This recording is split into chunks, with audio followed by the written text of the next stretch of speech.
projects, diving up, call Miss Wet Wet, we fucking all night. I give her that pipe, she can really perform when she's on my mic. Let 'em Talk Podcast, Josh from YNC, MayorOfDMV. We got a real special guest.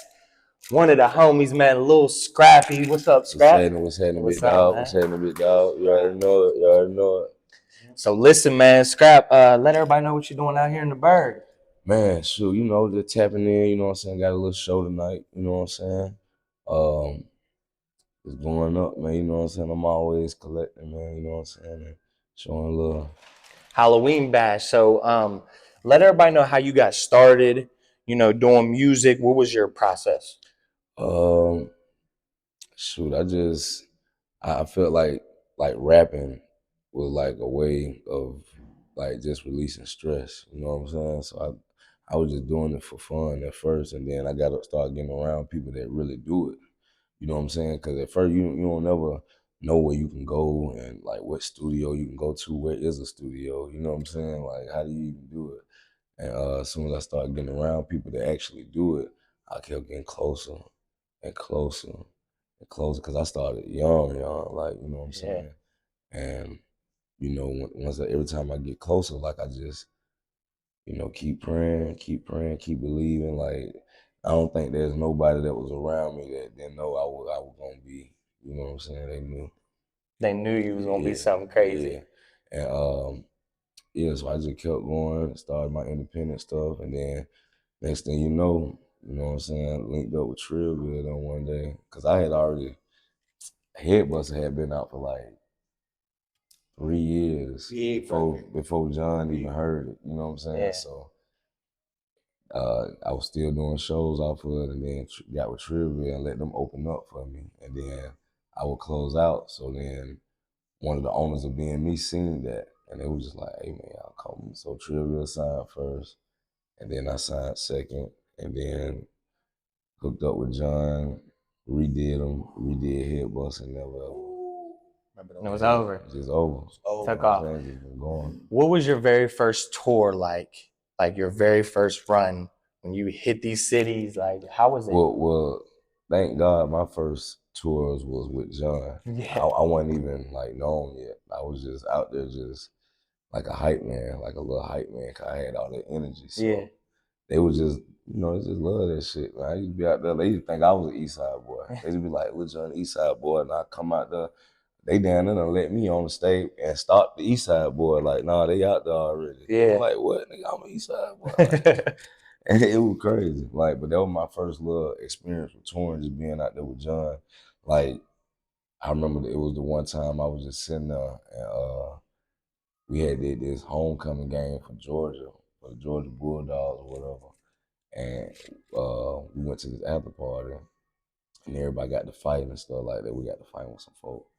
And then we got on the bus, everybody was talking about Trivia, everybody talking about going back home. And I was like, I'm just sitting on the bus, like I'm on a tour bus. I was like, yeah, really here. Yeah, I'm here. Like, so, God started pressing that button, like, say something. Why not? Like, say something. You can't, like, you hear, like, say something, you know what I'm saying? So, during one of them moments where I had to just, press the issue, I was like, hey, shoot, like, you let me ride with you, man, you know what I'm saying? I carry the bags, you know what I'm saying?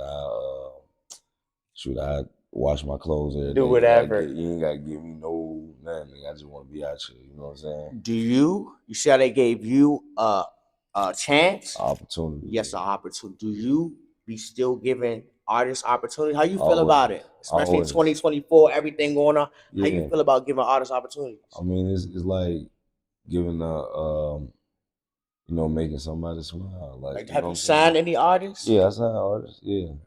Frankie Lou, you know what I'm saying? Lou. Swift the Player, you know what I'm saying? Mopane, you know what I'm saying?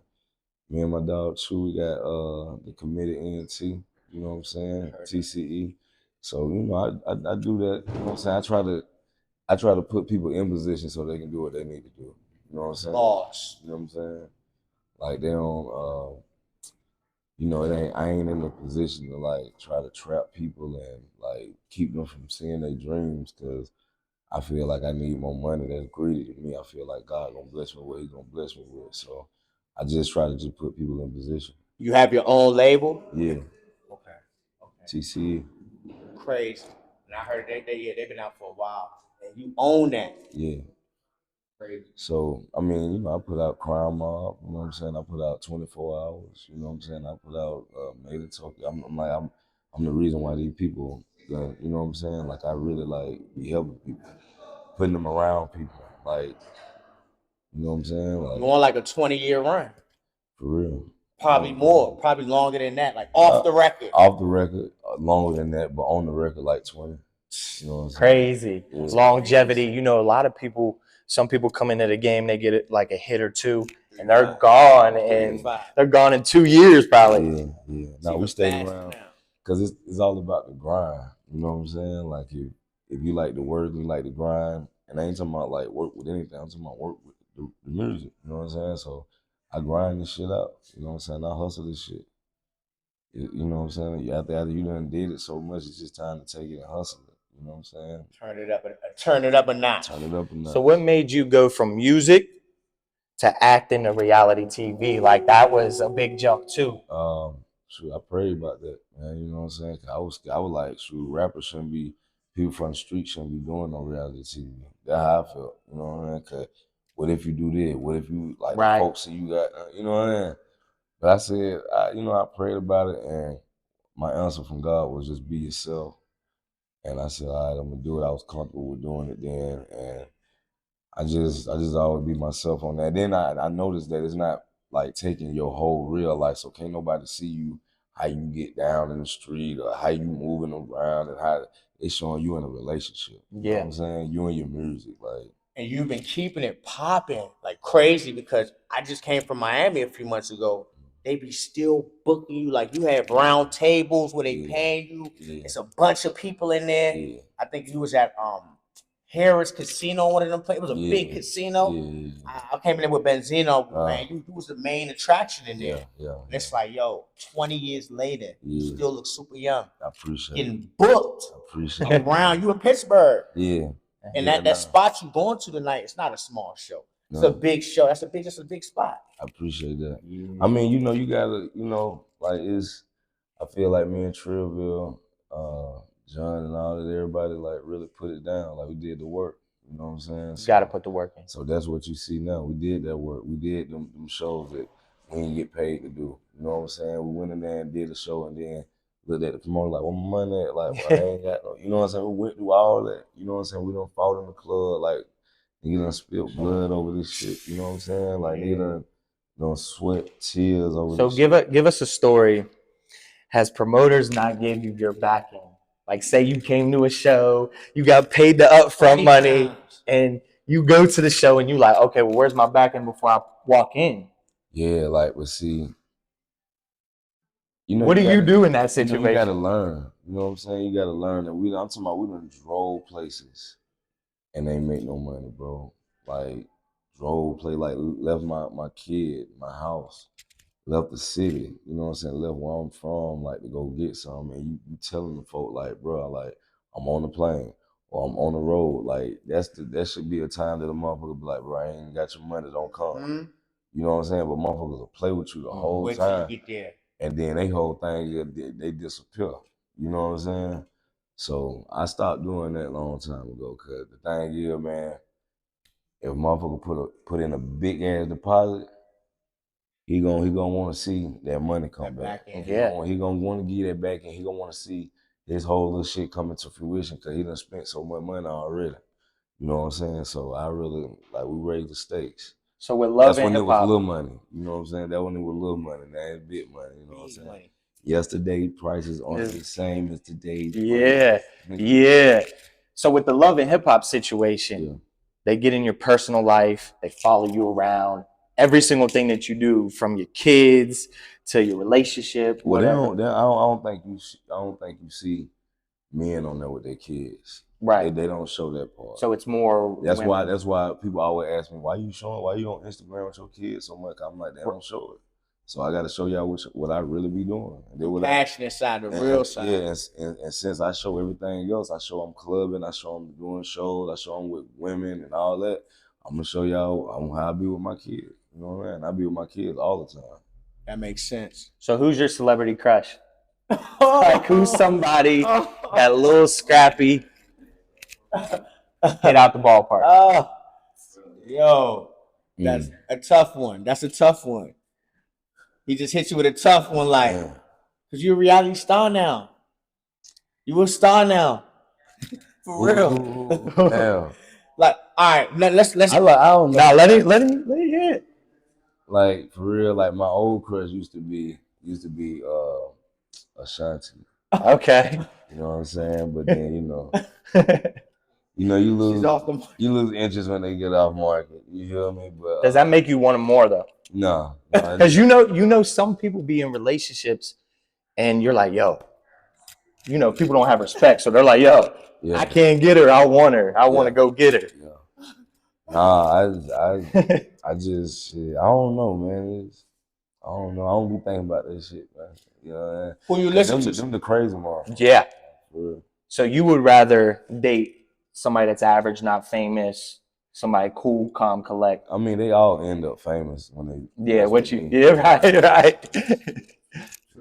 True. But what you were saying though, what I listen to. Who you listen to? Like who you got in there right now? I say top 3. First thing come to your head. You don't really listen to a lot of people. Radio. I don't listen to the new stuff too much. Like R&B. I listen to R&B. I listen to everything. Like I just got my people I listen to. Like when it comes to the young ones, I listen to. I don't go no further than Lil Baby, Young Boy, Kodak, the Baby. What's my other dude name from Louisiana? What's his name? Mama Step. I can't walk. Oh yeah. I know you're talking about. It's a brand new. Yeah, I know you're talking about. Hey nigga. Hey like Fredo, Fredo. Yeah, I'm hard. You know what I'm saying? Then like my artists, you know what I'm saying? We just listen to our shit 24/7. 24. What's the first R&B artist come to your head? We ain't know you listen to R&B like that. Like, who? Mama. Okay. My man listen to R&B in the car. Summer Walker. Okay. You feel what I'm saying? Yeah. Like, real Atlanta motherfucker. You heard Atlanta. Yeah. You heard what happened to Young Thug? You heard Welcome home. Yeah, there you go. Home. Yeah. That's crazy. That just happened. Welcome home. Spider. Yeah. You say he beat him, so yeah, but you've been doing good because since your younger days when you was turned up fighting in the club, knocking niggas out. Yeah, from them days, you like dodged all the trouble. Like we ain't seen you involved in no craziness. I did, that was when I like all that the shit I was doing. That shit was, I went through a lot, doing that dumb shit. You feel what I'm saying? So I just stay out the way. You know what I'm saying? I just try to get that money and stay out the way. You know what I'm saying? That way I can still take care of my kid. Like I ain't gonna let nobody disrespect me, nothing like that. But some of that shit don't be needed. Like some of that shit you can walk away from. You know what I'm saying? Like experience. You know what I'm saying? You look at a motherfucker and be like, but I ain't finna ruin my shit for this nigga. I don't even know you, bro. Like for real. That's growth. So who's Lil Scrappy voting for? The election is crazy. It's about to come up. I mean, we're getting to the close. Man. Kamala. Why? For one, she's black. For two, she's a woman, and I would love to see that. You know what I'm saying? Make history. You want to see a black woman? It would be cool for you. Make history. Then it's just on the simple fact that she's trying to change certain things that I want to see changed. You know what I'm saying?